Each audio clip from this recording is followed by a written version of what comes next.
Welcome to The Application, a podcast focused on actionable takeaways to help you level up your marketing and enrollment management game. I'm your host, Dr. Allison Tercio, Assistant Vice President of Enrollment and Marketing at Siena College. Join me every Tuesday for discussions with some of the best minds in higher ed marketing and enrollment management. The Application is part of the Enrollify Network, a robust collection of podcasts designed to help higher ed professionals like you grow.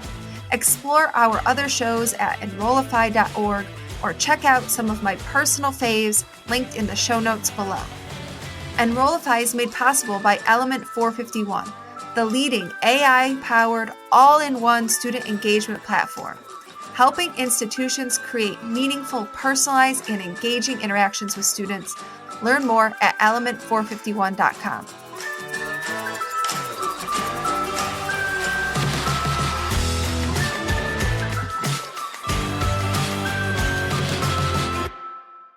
Today, we have a special treat for you. We are live from Engage Summit 2024 in beautiful Raleigh, North Carolina. It's the first afternoon of this incredible two-day event, and I'm thrilled to have Lewis Miller, partner at Electric Kite, joining me for a quick chat. Lewis, welcome to the show. Thanks, Allison. Really glad to be here. So, Lewis, what do you think of the summit so far? Have there been any key takeaways or highlights for you? The summit has been great. This is my first year, so really happy to be here. And yeah, I think the key takeaways for me, I was thrilled by all of the new features that were presented this morning by artists that are coming to Element 451. The ability to really extend the features throughout the entire student lifecycle. So not only prospects, but current students as well with the new student portals. Also the ability to build out microsites, I think is going to be really helpful to a lot of people. Now, I couldn't help but notice a thought-provoking post that you shared on LinkedIn recently. And you said, brands that have created their own email newsletters, podcasts, blogs, or digital magazines will be at a big advantage over those who rely solely on ads through third parties. Can you expand on that idea for our listeners? Because why is it so crucial if you're working at a college or university for us to be able to own our own audience rather than having to buy them? I think this goes along with the adage that all brands should own their own platform. And there are a lot of benefits to this. One is you get to own the relationship with the user, which will be more authentic. I can't tell you how many brands I follow on Instagram and other social platforms where I'll even know what their brand name is. And if something resonates with me, I try to go back and find it. I don't even know what to search for. And if you think about, certainly in the higher ed space, prospective students, they're getting inundated with all of these different communications. That is the correct word. And it's funny, my nephew is going through this process now. He says he just ignores it all. He's going to make the last minute gut decision based on whatever mood he's in on that day. And so owning that relationship with the user is incredibly helpful. It gives you much more control over the cadence or messaging cadence that you have with your audience. There are no algorithms, so you can manage the timing of when messages are sent. You can manage the frequency. You have slightly more control over what content appears around it. Yeah. And also you get much better analytics around how people are engaging with your messages, and it gives you the opportunity to optimize that performance as well. And also, lastly, maybe most importantly, it's a lot cheaper in the long run to own your own platform. Yeah. No more CPMs. Yeah, well, that's true. And your nephew's not alone. My entire dissertation for my doctorate degree was about how choosing a college is actually way more of an emotional decision than a rational one, even though most studies and what we would all like to believe in this profession is that there's a straightforward pros and cons list. The cost is this, major is this, and that they'll somehow make a very logical and rational choice. But that's funny because as consumers, none of us do. I mean, we had a talk this morning about behavioral economics, and that's sort of the whole idea is that we're not making rational decisions almost at all. We're very emotionally driven and subconscious driven decision makers. We don't even know that we're making the decisions we're making. I chose my undergrad because there was a guitar store right off campus.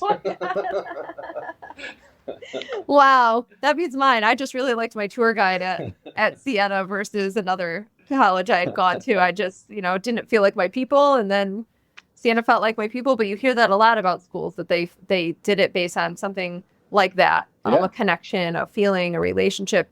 But we talk a lot about that, these rational things, cost, the availability of major. I just find it so funny because almost all of my literature review when I was doing my dissertation was on that sort of thing. Yeah.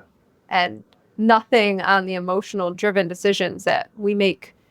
So it's funny because out in other industries, that's known, but we don't talk about it as much in higher ed, which I find interesting. Yeah, think about, how is a 17-year-old going to make an important life decision? Yeah. As I talk about my nephew, it's like total avoidance. It's a coping mechanism of being overwhelmed. Yeah. And you think about, okay, I'm just going to make a snap judgment. And luckily for me, I love my undergrad experience. I got a great guitar. It worked out. It worked. I got a great guitar. But yes, I mean, you have to use that and leverage that where you can and make the most compelling case as a brand steward. So if we want to be able to really own our own audiences on our own channels, what are some of the challenges that we would face from shifting from third-party sources or third-party advertising to our own challenges? What are some of the things we have to think about? Yeah, well, I mean, the bad news is it's not easy. It's also, I said over the long term, it's going to be cheaper. That doesn't mean it is inexpensive. You're not paying CPMs, but it does take expertise. It takes people to be able to manage those, optimize those.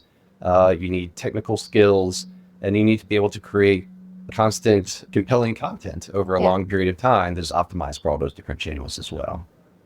Have you seen anyone do this well? Who's doing this well? Whether it's a brand outside of higher ed or college or university, who's been able to really build up their own content and build their own audience? Well, like I said, it's really hard. And I would say higher ed has some very unique challenges to do this well, in the sense that higher ed has so many different audiences with very strong opinions about what they want for their communication from these brands.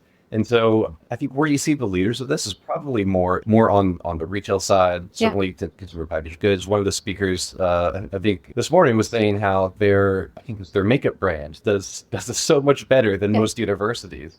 And I think it's a little bit unfair because makeup brand has a much more targeted audience to do.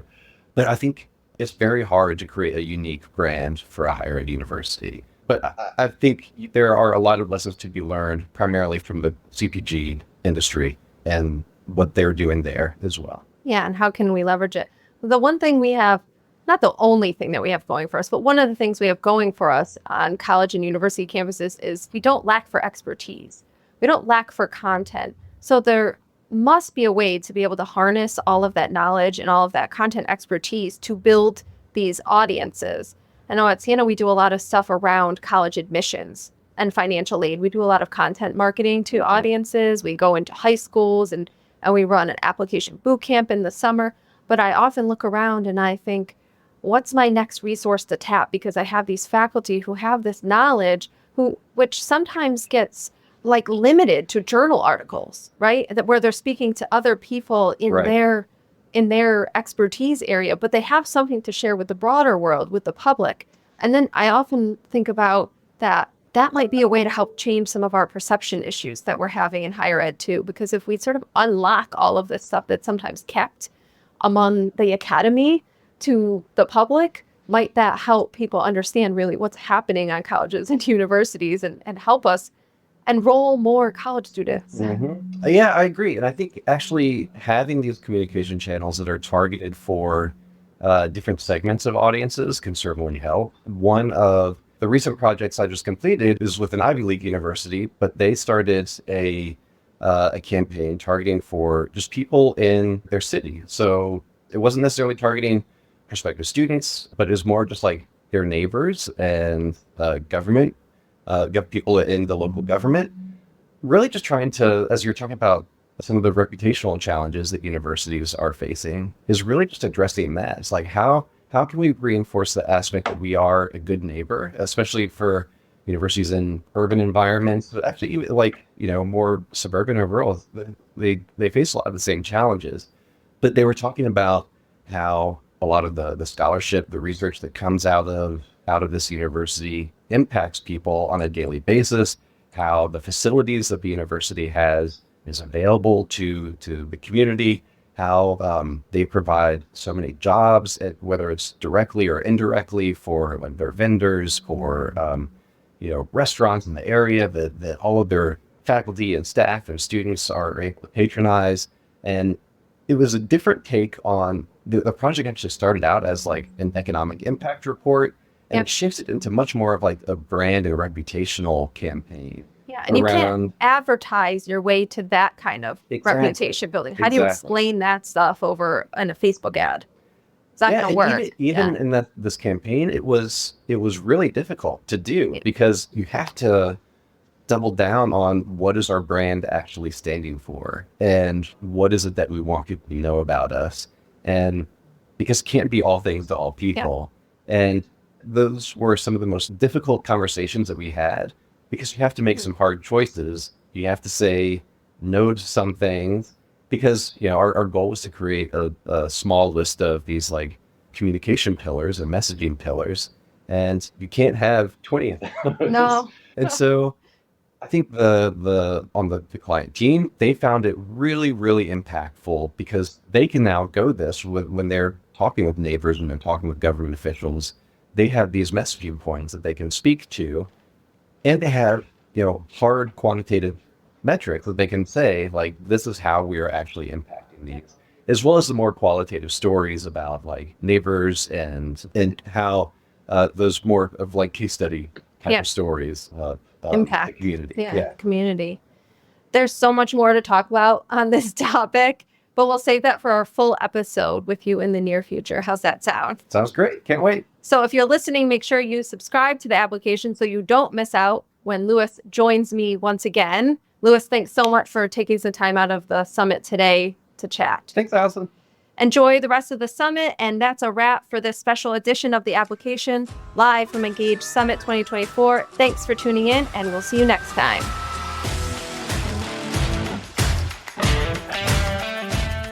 The application is part of the Enrollify Podcast Network. If you like this podcast, chances are you'll like other Enrollify shows too. Our podcast network is growing by the month, and we've got a plethora of marketing, enrollment, and higher ed tech shows that are jam-packed with stories, ideas, and frameworks, all designed to empower you to be a better higher ed professional.